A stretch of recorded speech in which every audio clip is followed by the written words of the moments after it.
नमस्कार. संघर्ष वृत्तवाहिनीमध्ये आपलं स्वागत. घेऊया ठाणे आणि आसपासच्या परिसरामधील घडणाऱ्या महत्त्वाच्या घडामोडींचा आढावा. ठाणेकरांचा बहुप्रतीक्षित असा संस्कृती आर्ट फेस्टिवल 6 ते 9 फेब्रुवारी दरम्यान उपवन तलाव येथे आयोजित मोठ्या प्रमाणामध्ये करण्यात आलेला आहे. यंदाचा फेस्टिवल कला संगमाची विठ्ठल वारी या संकल्पनेवरती आधारित आहे. याची अधिकृत घोषणा कार्यक्रमाचे मार्गदर्शक महाराष्ट्र राज्याचे परिवहन मंत्री नामदार प्रताप सरनाईक यांनी पत्रकार परिषदेमध्ये दिलेली आहे. यावेळी युवा सेनेचे कार्याध्यक्ष पूर्वेश सरनाईक, संस्कृती आर्ट फेस्टिवलचे सेक्रेटरी मनोज पिल्लई, इतर मान्यवर या प्रसंगी उपस्थित होते. 6 फेब्रुवारी रोजी या संस्कृती आर्ट फेस्टिवलचं उद्घाटन महाराष्ट्र राज्याचे उपमुख्यमंत्री एकनाथ शिंदे यांच्या हस्ते व इतर मान्यवरांच्या उपस्थितीमध्ये होणार आहे. तसेच या उत्सवाला भेट महाराष्ट्र राज्याचे मुख्यमंत्री देवेंद्र फडणवीस यांसह विविध मान्यवर देणार आहेत. सदर उत्सवामध्ये 6 फेब्रुवारी रोजी शास्त्रीय गायक पंडित आनंद भाटे यांच्या सुरेल स्वरांनी उद्घाटन सोहळा रंगणार आहे. 7 फेब्रुवारी रोजी ज्येष्ठ गायक आनंद शिंदे आणि आदर्श शिंदे ही पितापुत्रांची जोडी शिंदेशाही या कार्यक्रमातून रसिकांची मनं जिंकतील. 8 फेब्रुवारी रोजी बॉलिवूडचे सुप्रसिद्ध गायक शान यांच्या सुमधुर आवाजाने सुरेल संध्या रंगेल. 9 फेब्रुवारी रोजी तारक मेहता का फेम कवी अभिनेते शैलेश लोढा यांची काव्य मैफिल रंगणार आहे. याचबरोबर ज्येष्ठ कथ्थक नृत्यांगना मंजिरी देव, ज्येष्ठ अभिनेत्री सुधा चंद्रन, ओडिसी नृत्यांगना सुजाता मोहपात्रा, भरतनाट्यम कलाकार दीपक मुजुमदार अशा दिग्गजांचे सादरीकरण होणार आहे. लोकनृत्य, शास्त्रीय नृत्य, सूफी संगीत, भारूड, पोवाडा, अभंग इत्यादींचा सुंदर मिलाफ फेस्टिवलमध्ये रसिकांना अनुभवता येणार आहे. त्याचबरोबर विविध कार्यशाळा, धाडसी खेळांचे प्रात्यक्षिक, चित्रपट प्रदर्शनाचाही याच्यामध्ये समावेश आहे. ठाणेकरांनी संस्कृती आर्ट फेस्टिवलमध्ये सहभागी होऊन विविध कलांचा मनमुराद आनंद घ्यावा असं आवाहन यावेळी परिवहन मंत्री प्रताप सरनाईक यांनी प्रसारमाध्यमांशी बोलताना केलं आहे. दरवर्षीप्रमाणे याही वर्षी संस्कृती युवा प्रतिष्ठान आणि प्रताप सरनाईक फाउंडेशनच्या माध्यमातून उपवन येथे संस्कृती आर्ट फेस्टिवलला सुरुवात होते आणि पंढरीची वारी ही थीम घेऊन यावर्षी आम्ही ह्या फेस्टिवलला सुरुवात करतोय. 6 फेब्रुवारी, 7 फेब्रुवारी, 8 फेब्रुवारी आणि 9 फेब्रुवारीला सांगता अशा प्रमाणे 4 दिवसाचा हा भरगच्च कार्यक्रम आहे. देश विदेशातील आंतरराष्ट्रीय स्तरावरचे जे काही आर्टिस्ट आहेत, कलाकार आहेत, ते यामध्ये भाग घेतील. प्रामुख्यानं 6 तारखेला आनंद भाटेंच्या अतिशय सुश्राव्य अशा गायनानं कार्यक्रमाची सुरुवात होईल आणि प्रामुख्यानं छत्रपती शिवाजी महाराजांच्या पूर्णाकृती पुतळ्याला अभिवादन करून उपमुख्यमंत्री एकनाथ शिंदे साहेब आणि बाकीच्या मान्यवरांच्या उपस्थितीमध्ये आम्ही कार्यक्रमाला सुरुवात करू. 6 ते 7 1 तास परेड असेल. ठाणे शहरातील विविध जाती धर्माच्या लोकांना एकत्रित आणून त्या परेडचं संचलन आम्ही करू, त्यांना मानवंदना देऊ आणि नंतर 7 वाजता उपवनच्या निसर्गरम्य परिसरातील तलावातल्या जे काही फ्लोटिंग स्टेज आहे त्यामध्ये आनंद भाटेंचा कार्यक्रम होईल आणि त्या माध्यमातून फेस्टिवलला सुरुवात होईल. 7 तारखेला आनंद शिंदे आणि आदर्श शिंदे यांचा शिंदेशाही हा कार्यक्रम मुख्य मंचावर असेल आणि त्या माध्यमातून विहंग स्टेजवर तो कार्यक्रम पहिल्यांदाच ठाणे महापालिका हद्दीमध्ये होतोय, त्यामुळे भरपूर मोठ्या प्रमाणामध्ये त्याला प्रतिसाद मिळेल. 8 तारखेला जगविख्यात गायक शान यांचा कार्यक्रम असेल मुख्य स्टेजवर आणि त्याचबरोबर 9 तारखेला जे आपल्या सगळ्यांचे लाडके कवी आहेत किंवा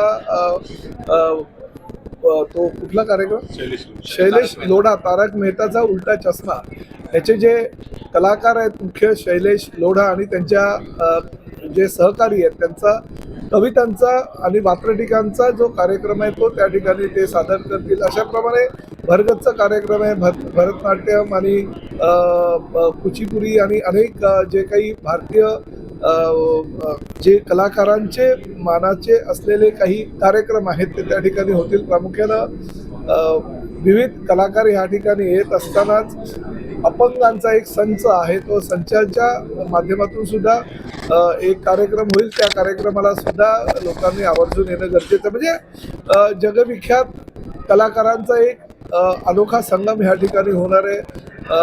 जानकाई मंदिराच्या बाजूला असलेल्या मंडपामध्ये वारीवरची जी काही पेंटिंग्स आहेत किंवा फोटोग्राफ्स आहेत ते तुम्हाला बघायला मिळतील.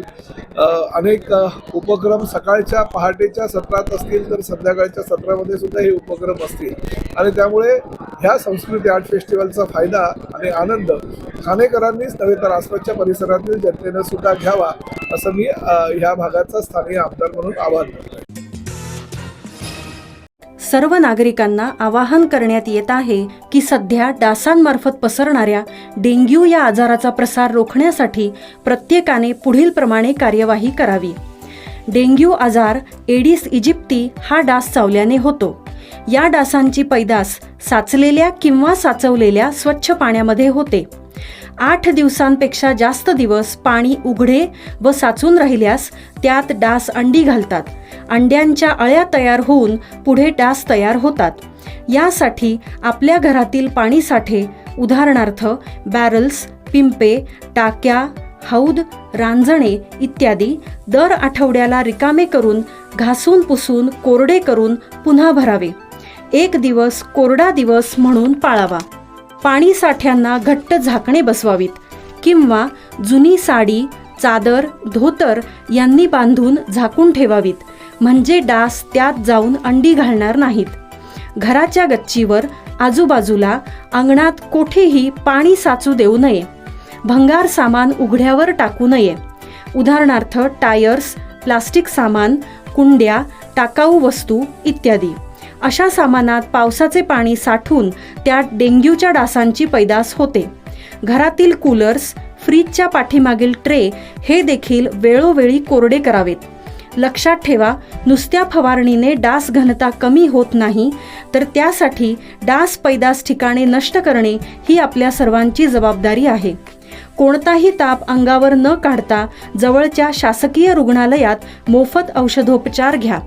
अशा प्रकारे नागरिकांनी सहकार्य केल्यास डेंग्यूचा प्रसार रोखणे सहज शक्य आहे.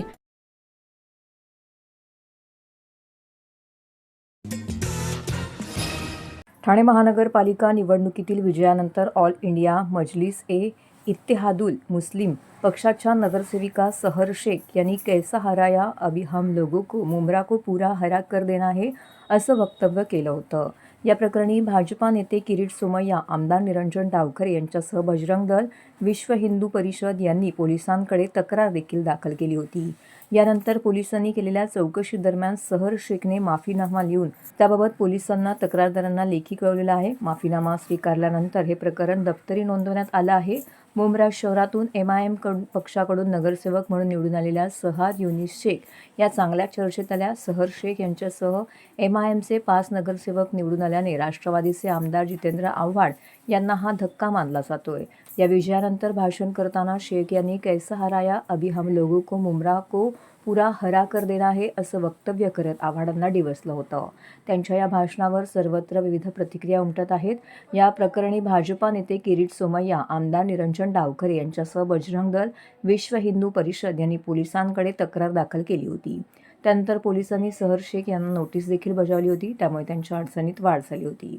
भाजपा नेते किरीट सोमय्या यांनी मुंब्रा पोलीस ठाण्याचे वरिष्ठ पोलीस निरीक्षक अनिल शिंदे यांची भेट घेऊन चौकशीबाबत विचारणा देखील केली होती. त्यावेळी शिंदे यांनी सहर शेखच्या चौकशीचा अहवाल सादर केला होता. माफीनामा स्वीकारल्यानंतर हे प्रकरणी दप्तरी नोंदवण्यात आलं आहे. भविष्यामध्ये अशा प्रकारचे वक्तव्य झाल्यास संबंधितांवरती कायदेशीर कारवाई केली जाईल अशी तजवीज पोलिसांनी ठेवली आहे, अशी माहिती वरिष्ठ पोलीस निरीक्षक अनिल शिंदे यांनी सोमय्या यांना लिखित स्वरूपामध्ये दिली आहे. मराठी अस्मिता, हिंदुत्व आणि अन्यायाविरुद्ध निर्भीडपणे उभा राहण्याची प्रेरणा देणारे हिंदू हृदय सम्राट शिवसेना प्रमुख वंदनीय बाळासाहेब ठाकरे यांच्या 100व्या जयंतीनिमित्त ठाण्यामध्ये बाळासाहेब ठाकरे यांच्या प्रतिमेचं मनोभावे पूजन करून विनम्र अभिवादन करण्यात आलं आहे. तसेच ठाणे महानगरपालिका सार्वत्रिक निवडणुकीत शिवसेनेला मिळालेला विजय त्यांना समर्पित करून त्यांच्या स्वप्नातील सक्षम, विकसित आणि लोकाभिमुख ठाणे घडवण्यासाठी शिवसेना सदैव कटिबद्ध राहील असा निर्धार यावेळी शिवसैनिकांनी केला आहे.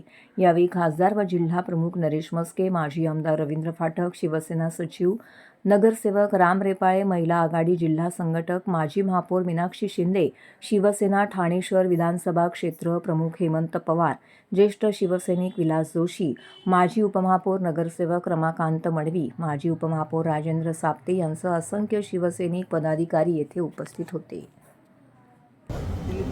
अभिवादन करण्यात येत आहे.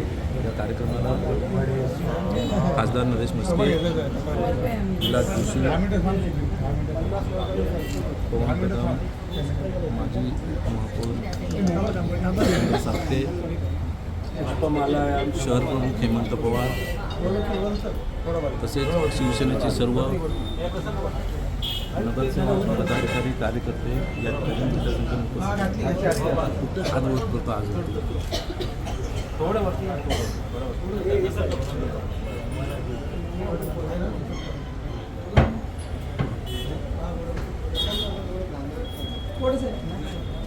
शिवसेना प्रमुख स्वर्गीय बाळासाहेब ठाकरे हिंदू हृदय सम्राट बाळासाहेब ठाकरे यांचा आणि त्यानिमित्त आनंद आश्रमामध्ये आपण स्वर्गीय बाळासाहेब ठाकरे यांच्या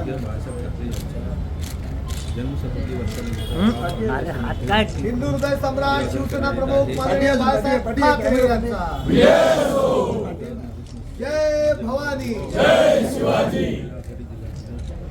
जय जय जय जय जय भवानी, जय जय जय जय जय शिवाजी. हिंदू हृदय सम्राट शिवसेना प्रमुख माननीय बाळासाहेब ठाकरे यांचं हे जन्मशताब्दी वर्ष आहे आणि ठाणे जिल्ह्यातर्फे शिवसेनेतर्फे विविध कार्यक्रमांचं आयोजन या वर्षभरामध्ये केलेलं आहे. अनेक विविध सामाजिक उपक्रम आहेत, सांस्कृतिक उपक्रम आहेत आणि बाळासाहेबांचं जे भूमिका आहे, बाळासाहेबांचं चरित्र आहे आणि बाळासाहेबांनी केलेलं काम येणाऱ्या नव्या पिढीपर्यंत पोहोचावं या दृष्टीने कार्यक्रमाचं आयोजन केलेलं आहे. खरी शिवसेना ही बाळासाहेबांची आहे आणि बाळासाहेबांचं हिंदुत्वाचं जे तत्व आहे, हिंदुत्वाची जी भूमिका आहे ती मध्यंतरीच्या काळात काँग्रेसच्या दावणीला बांधली होती. हिंदू हृदय सम्राट म्हणण्याकरता सुद्धा त्यांना लाज वाटत होती, परंतु एकनाथ शिंदे साहेबांनी घेतलेली भूमिका आणि त्यांनी पुन्हा हिंदुत्वाकडे वाटचाल या शिवसेनेची नेलेली आहे आणि महाराष्ट्राने वेळोवेळी दाखवून दिलेली आहे की महाराष्ट्रामध्ये एकनाथ शिंदे साहेबांच्या नेतृत्वाखाली जी शिवसेना, की ज्या शिवसेनेचे मुख्य नेते एकनाथ शिंदे साहेब आहेत, जनतेने कौल हा त्या शिवसेनेला दिलेला आहे. त्यामुळे याचं उत्तर लोकांनी मतदानातून दिलेलं आहे. बघा, भास्कर जाधव कधी एक पाय इकडे कधी एक पाय तिकडे, ते ज्या युबीटीच्या आहेत त्या अधिकृत उमेदवाराच्या विरुद्ध ते पंचायत समितीला प्रचार करतात. त्यांनी बाळासाहेबांचं नाव घेण्याचा सुद्धा अधिकार नाही. बाळासाहेब असताना शिवसेना सोडून ते गेले होते. मातोश्रीला दरवाजावरती लाखोनी वाहिली होती शिव्यांची. त्यांनी एकनाथ शिंदेला शिकवण्याचा प्रयत्न भास्कर जाधवांनी करू नये.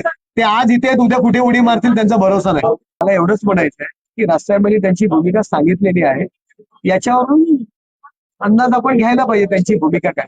सारखं सारखं या विषयावरती चर्चा करणं मला योग्य वाटत. ठाणे महानगरपालिका कर्मचाऱ्यांच्या वारसांची सर्व अनुकंपा प्रकरणं फेब्रुवारीपर्यंत मार्गी लागणार असल्याची माहिती आमदार संजय केळकर यांनी जनसेवकांचा जनसंवाद या कार्यक्रमाच्या माध्यमातून दिली.